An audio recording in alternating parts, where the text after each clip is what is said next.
everything in the universe explodes and then implodes, expands and then coalesces back into nothingness.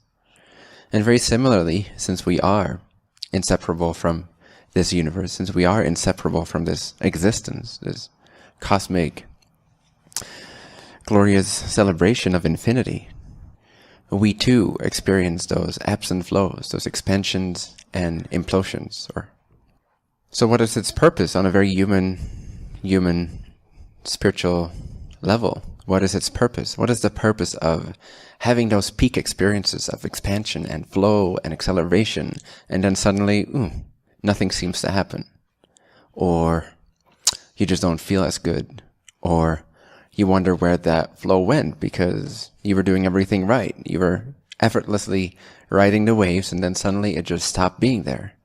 So you start questioning yourself, perhaps.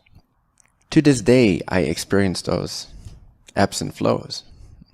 And my conclusion is that it is a natural part of the human's way of integrating all the new realizations that it gains on the spiritual path, all the new experiences that it gains. It needs to integrate that.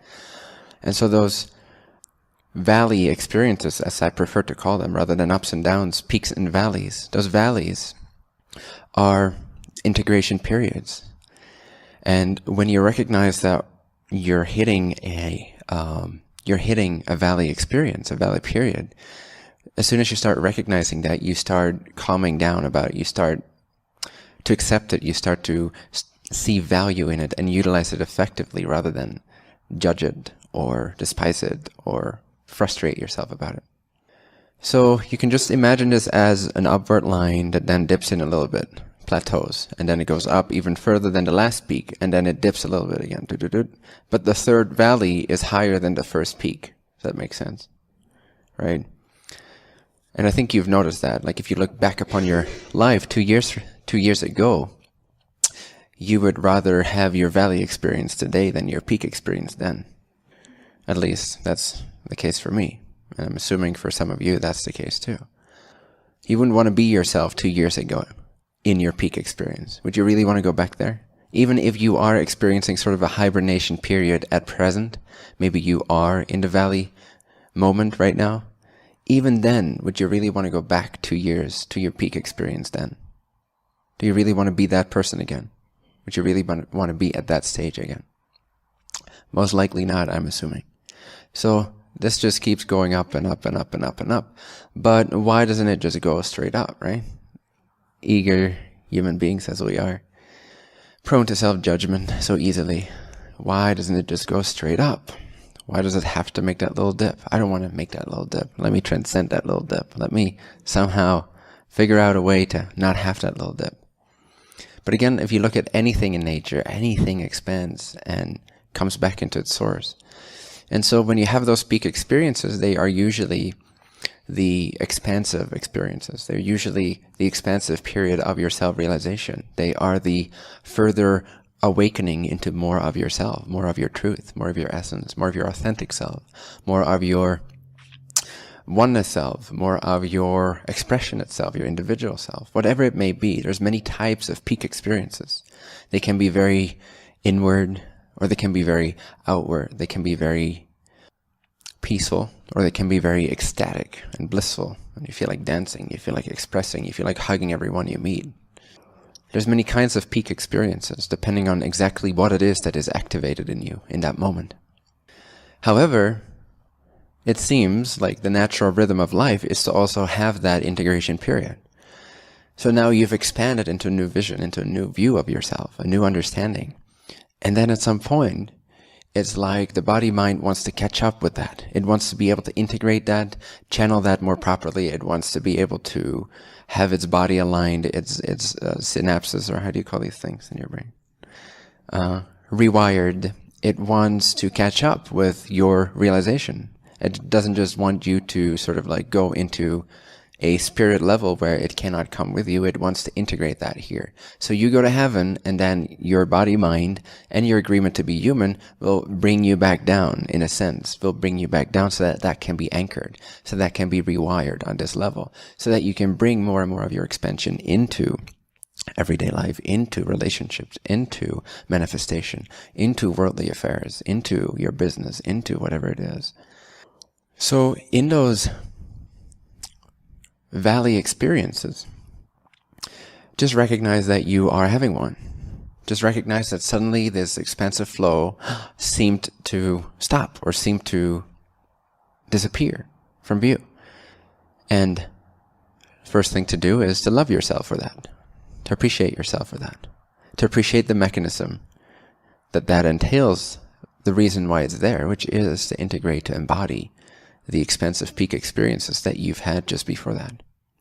Now, and more your life will accelerate. And so right now, even in my valley experiences, my life changes 10 times more than most people have in their peak experiences. So, but for me personally, if I am in a valley experience, things seem to go a little slow. Things seem to slow down. Nothing much seems to be happening. Even though I know that's not true from a more objective or relative comparative point of view to who I used to be, or where most people are spending the majority of their consciousness. Nevertheless, to me personally, I still have those peak and valley experiences. But that is no longer a negative thing. It's a very valuable learning tool. And the focus shifts. The focus is different. The attention is different. The emphasis is different in the peak experiences than it is in the valley experiences. But both are crucially or equally as potent in terms of furthering your spiritual advancement, your expansion, your awakening. Both hold that beautiful potential for seeing more of yourself, understanding more of yourself. And again, the emphasis is different. The emphasis in the peak experiences is usually more on expansion. It's usually more on moving away from who you know yourself to be, in a sense, even though when it is the expressionate kind, not so much the non-dual peak experience, but maybe the expressionate peak experience of being more authentically yourself, more fearlessly you, having life flow and accelerate more effortlessly for you. Even in those experiences, it's kind of like you're moving away from where you've always placed yourself. Does that make sense? You're expanding beyond the structure that you've contained yourself within before that time. That's why it feels so good, because you're expanding into more of yourself. That's why we could call it a peak experience, because it's new for you. It's a new territory that you're exploring. Your zone of awareness, in a sense, is increasing. It's expanding. So you become more aware of more of your essence, more of your truth. And so then, moving away from your self-defined structure, the natural rhythm of being human, for as long as you are human as well, will want to restructure itself according to that new vision, according to that new frequency. So it wants to, in a sense, put that expansive state of being into a shell we call the body, and into an understanding or non-physical shell we call the mind. It wants to understand, it wants to penetrate, it wants to be able to apply consciously, it wants to be able to give it a proper place, it wants to be able to align its energy, it wants to be able to change its cellular structure and its DNA and all that. So it wants to take your new experience and integrate that. And that's what those valley experiences are best for. And how can you recognize them? Well, you probably already do, but you'll feel more like hibernating. You feel more like, stepping back from life for a moment, resting in your essence, or just not judging yourself. You feel like things are not flowing as well, and you just feel like being around someone that doesn't judge you, which is really just a permission slip or a symbol for you wanting to not judge yourself in that state of being. You just want to be loved. You know those periods where you just want to be loved. You just want to be taken care of. You just want your mother to be there, or your whatever it is, your daddy or your boyfriend or your girlfriend. Those are symbols for really what you want from yourself. You just want to love yourself in that state. You want to cherish yourself. You want to accept that this expansion is now being integrated, embodied into the structure of the human vehicle, the human instrument, the human conduit. And so all that that desires from you is that you hold the space for that you hold that loving, unconditionally loving space for that, and not judge yourself. And as you do that, you will find great acceleration to be possible right away again in that valley experience. Whether that is as physically active as you may have been in your peak experience, or as expressive. Maybe it's not as expressive when you are in that valley experience. Nevertheless, acceleration of a different kind happens. Flow and movement and change and progression of a different kind happens, but nevertheless progression and movement and expansion, even in those valley experiences. But not if at the moment that the peak ends, you start judging yourself, you start doubting yourself, well, you can always question yourself. You can always, did I start to believe in some kind of idea of time, space, limitation, lack? These are also very valuable questions to ask yourself when you are in that little valley experience of integration, because you have the time to do that. Things start to stop for a moment. You're not as asked for. It's not as demanding for you to be conscious of life all the time. You can sit back and ask yourself, sort of to review what occurred. What happened? There was this peak experience, there was this flow, and then at any point, was there some kind of barrier that was reached? Like the vibration couldn't go higher than that because there was some kind of doubt that kicked in. There was some kind of lack belief that was aroused. And so it's a great time for contemplation as well. And then very naturally, you find that as you accept that period, as you send love to that period, and as you start to understand that period, and or what may have occurred, or how you may have contributed to it dipping perhaps as far as it seemed to have dipped, rather than it just being a valley plateauing experience of integration. Perhaps you aided it in feeling lower in its frequency than it had to.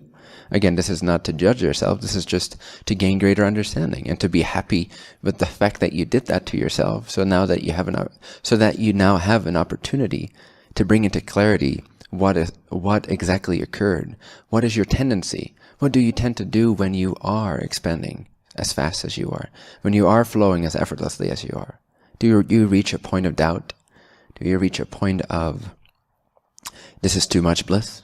Or this is too insane, this is too crazy, this is too magical, this is lacking structure, this is lacking familiarity, I need to stop right here, let me stop right here. Alright, you can also kind of dictate the peak and valley experiences for yourself. You can open up and intend for or ask for a peak experience. And you can also end for, or ask for it to end, or ask for it to stop for a period of time. If you feel like you're having to catch your breath, so to speak. Does all that make sense? Okay. So the crucial element of this is the key is to not judge yourself. To in fact love yourself, hold that unconditional love for whatever period you're going through. And then, if you have the space of mind to do that, make as effective use of it as you can. Investigate, but very non-judgmentally. Investigate. Review the previous few days, perhaps, or a week or two, or whatever that period was, and see what occurred. Just observe what occurred, and what occurred when you did dip. And again, without judgment, because part of it is natural. Part of it is contributed to by our doubts and by our lacks, but part of it is an actual energetic phenomena, the rhythms of expansion and implosion that continues to happen. So part of it is very natural, and part of it is added onto by our human self that then reacts negatively perhaps to the events of life, or to the lack of flow, or that responds negatively to the acceleration of flow, because that can be scary as well. If it goes too far, if it becomes too present, if it becomes too vibrant, too palpable, too far away removed from where you've placed yourself inside of a structure that you are familiar with, it can be kind of scary, right? So you tend to say stop. And so life responds, okay, stop. Why don't you hibernate for a few days? I'll make sure nothing too fancy happens in your life. Nothing too crazy happens. You can digest all the new information, all the new realization, all the new vibrations that you've experienced. And I'll give you some time to integrate. And when you have integrated that, your foundation is, again, that much more solid to take off from, to expand even further from. And this keeps going and going and going and going and going until you don't recognize yourself anymore. But you don't want to anyway. So at some point you just learn to go with that flow and to make as effective use of it as you can, both the peaks and the valleys.